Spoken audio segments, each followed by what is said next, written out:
Halo semuanya. Pernah nggak sih kamu ngerasa ide kamu tuh keren banget, tapi pas diomongin kok jadi biasa aja? Nah, hari ini kita bakal bongkar rahasia dari buku Bicara Itu Ada Seninya, karya Oh Soo-hyang. Siap-siap mengubah cara bicaramu jadi senjata paling ampuh. Oke, kita langsung aja ke intinya. Oh Soo-hyang tuh ngebuka bukunya dengan kalimat yang jujur aja lumayan nonjok.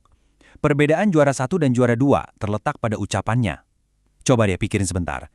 Ini artinya, ini bukan lagi soal siapa yang paling pinter atau paling kerja keras loh. Tapi soal siapa yang paling jago ngebungkus idenya. Itu yang jadi penentu. Jadi, lupain dulu soal ngomong yang sopan atau sekedar basa-basi. Bukan itu. Yang kita bahas di sini adalah gimana caranya ucapan kita jadi sebuah alat strategis. Sebuah kunci buat ngebuka pintu kesuksesan. Entah itu di karir atau di kehidupan pribadi kita. Nah, ini nih konsep yang keren banget dari bukunya, Buta Ucapan. Analoginya pas banget. Kayak orang buta nada yang nyanyinya false dan bisa ngerusak lagu, orang yang buta ucapan ini bisa ngancurin suasana, negosiasi, bahkan hubungan. Dan yang paling parah apa? Seringnya mereka tuh nggak sadar sama sekali kalau mereka udah ngelakuin itu. Tapi, tenang, selalu ada harapan. Lihat aja deh kisah Raja George VI. Beliau itu gagapnya parah banget, tapi dengan latihan yang super keras, pidato perangnya justru jadi salah satu yang paling diingat dalam sejarah. Ini bukti nyata banget kalau ngomong itu skill yang bisa dilatih, bukan bakat dari lahir. Nah, pertanyaannya sekarang, gimana dong caranya biar kita nggak dicap buta ucapan?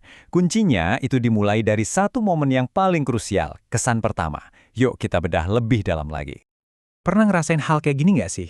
Niat kamu udah baik, kualifikasi kamu oke banget, tapi pas ketemu orang pertama kali, kok rasanya nggak klik gitu ya? Tenang, kamu nggak sendirian kok. Ini masalah yang umum banget. Disinilah letak bedanya. Buku ini ngasih dua contoh yang kontras banget.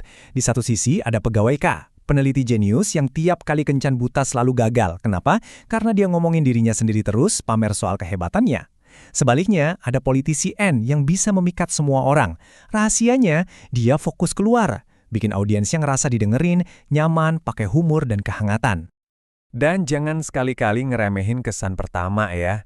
Soalnya ada statistik yang nunjukin 66%, lebih dari setengah karyawan baru itu kepilih cuma karena kesan pertama mereka pas wawancara.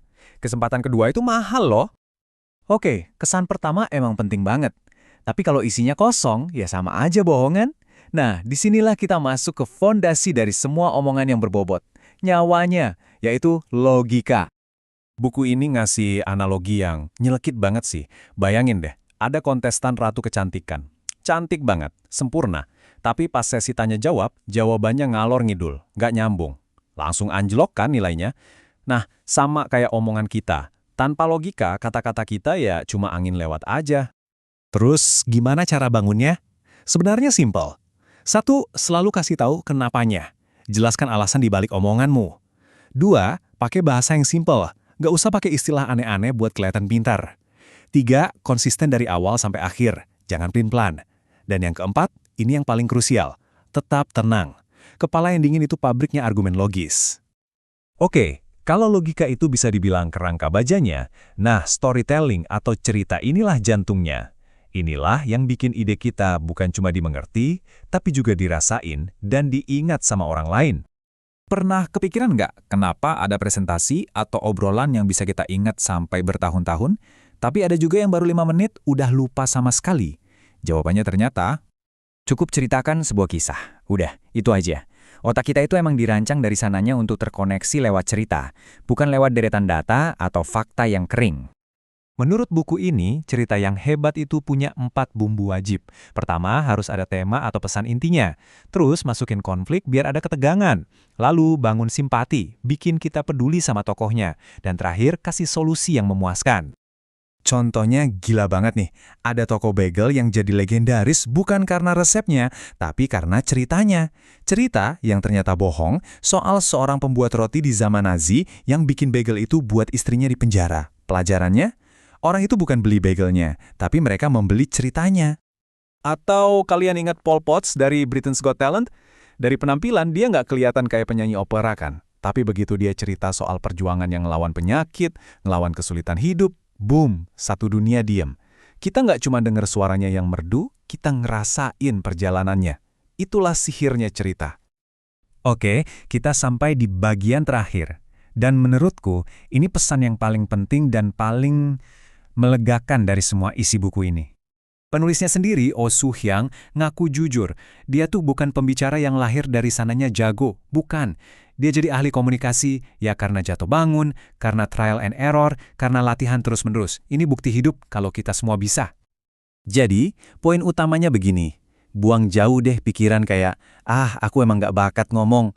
Itu salah besar. Mulai sekarang, lihat kemampuan berbicara itu sebagai skill yang bisa kamu bangun dan asah. Dengan fondasi logika yang kuat, ditambah sentuhan ajaib dari cerita, kamu pasti bisa jadi komunikator yang jauh lebih baik. Nah, sekarang semua alatnya udah ada di tangan kamu. Pertanyaannya bukan lagi bisa nggak ya, tapi pesan penting apa nih yang mau aku sampaikan? Giliran kamu sekarang, ubah kata-katamu jadi kemenangan. Makasih banyak sudah menyimak.